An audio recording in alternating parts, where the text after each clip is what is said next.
ఇవాళ పరిస్థితి చూస్తున్నాం.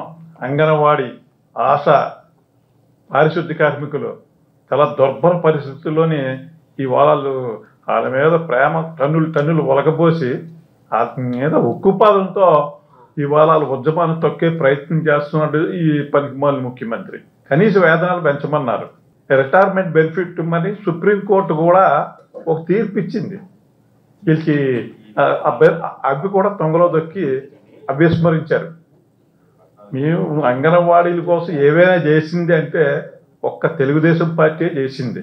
కోవిడ్ ఒక పక్క ఉంటే పండగలు పక్క ఊరు నుండి, పక్క జిల్లాల నుండి, పక్క దేశాల నుండి కూడా వాళ్ళ పండగలకి వచ్చే రోజుల్లో ఇవాళ ఎక్కడ కొడితే మొత్తం చెత్త గబ్బు కొడుతుంది. ఎక్కడ చూస్తే అక్కడ మనుషులు ఎలా తిరుగుతారు? నువ్వంటే హెలికాప్టర్లో తిరుగుతావు, నీకు ప్యాలెస్లు కావాలా? వాళ్ళ డిమాండ్ నెరవేర్చాలా?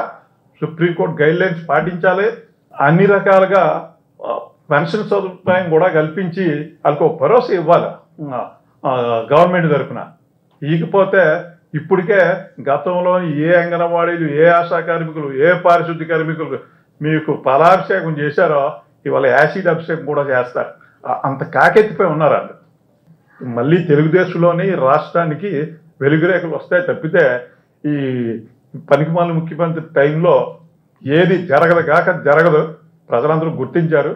అయితే మీరందరూ సహకరించి ఈ పనికిమాలిన ముఖ్యమంత్రి నోకి తెలియపరిచే విధంగా మీరు సహకరిస్తారని కోరుకుంటూ మీ అందరి సెలవు తీసుకున్నాను. జై తెలుగుదేశం.